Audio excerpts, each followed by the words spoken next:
It's important to remember that educational technology and games are tools to enhance the learning process.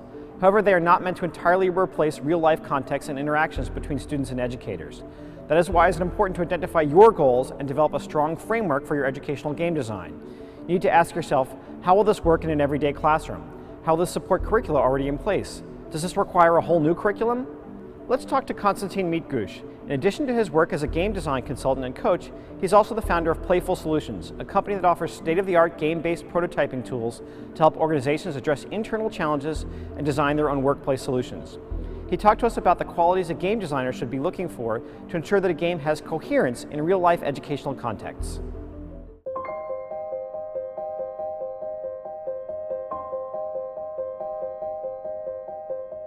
Hello, I'm Konstantin Mitgush.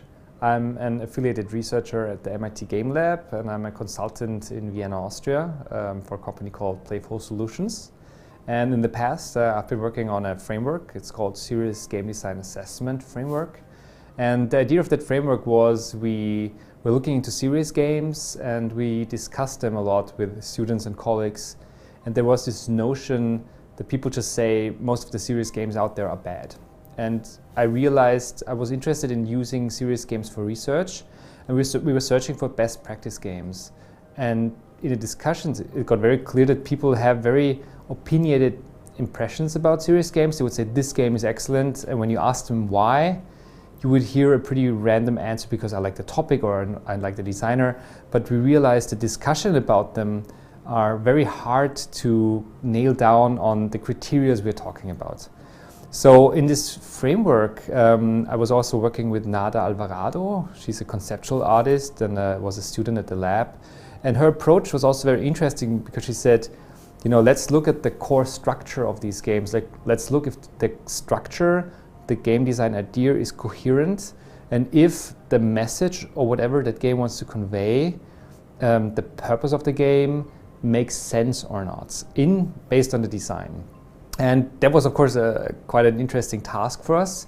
And what we did, we made a list out of a few hundred serious games that were focused on social change.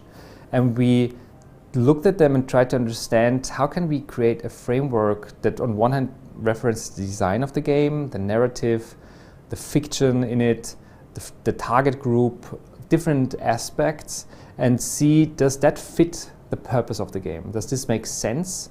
And so we developed this framework to get to a point where we can say what is coherent about this game, what is incoherent, and how do the different elements that make a game resonate and reference this purpose. So we had a starting point to discuss about the quality of a serious game. And the framework itself works in a way where we looked at different design frameworks out there that are from game design, and we realized a lot of them focus on the narrative of the game, the mechanics of the game, and often the aesthetics. And that is kind of like what game designers mainly focus on. Of course, when you go to educational game design, you want to probably add content. You probably want to add a certain, topic, a serious topic maybe, or how we called it, a purpose. What do you want with that game? What impact do you want to reach with that game? And then we realized with educational games, it's also very important to think about the target group and the framing. Who plays this game, when, or where, or why?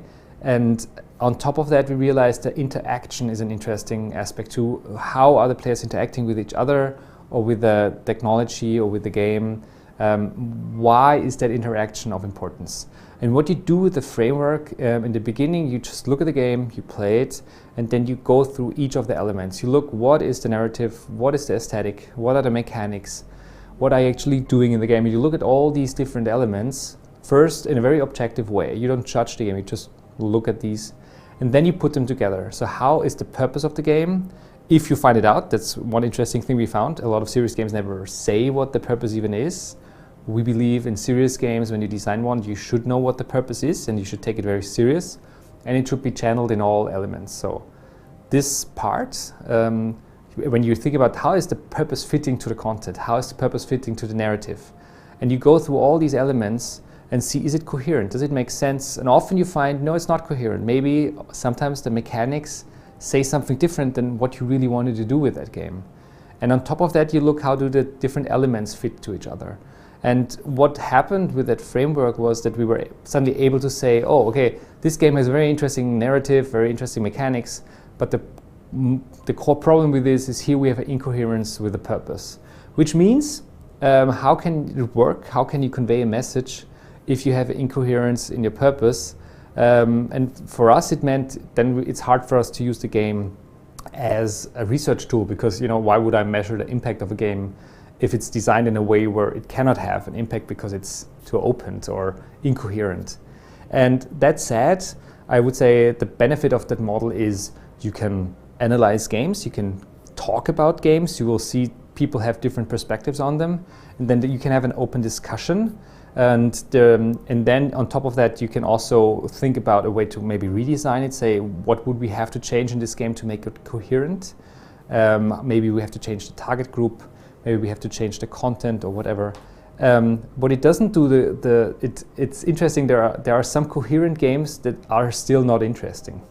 That's I think that's where the framework reaches its boundaries. Is yes, sometimes there is a coherently bad game, and with a terrible purpose. So that's not what the framework does. And I think that's one limitation you have to keep in mind.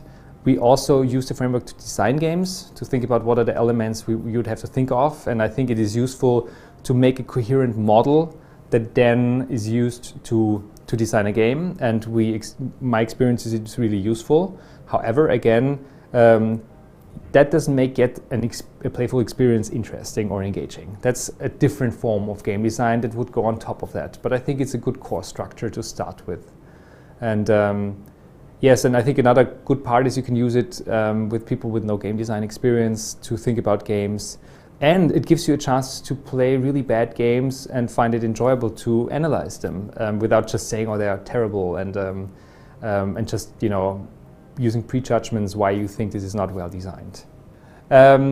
Yes, I think when it comes to educational games, using that framework, I realized a lot of the games did not spend enough time on thinking about the purpose. And when you design based on the framework, it would really mean if this is our purpose, how does it impact the mechanics, for instance, or the narrative?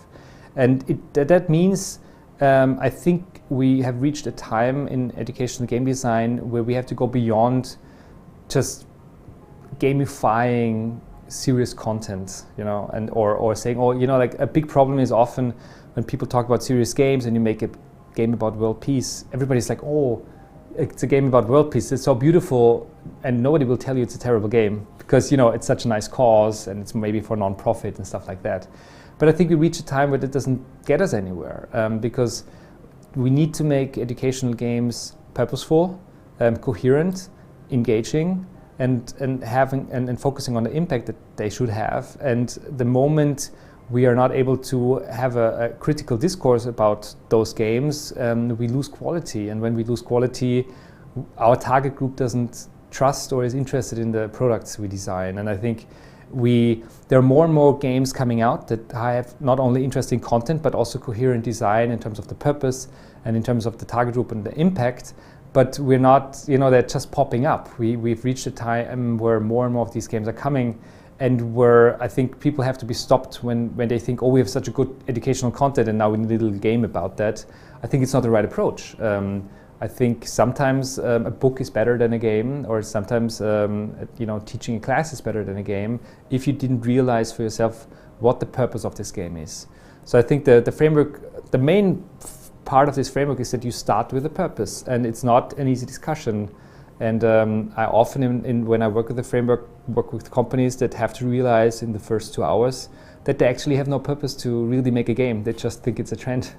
And I would recommend not doing it if you don't understand what the benefit of using a playful approach is. And I think there are a lot of benefits for playful approaches for learning, but they have to be reflected, and they have to be reflected in the whole design concept of the game.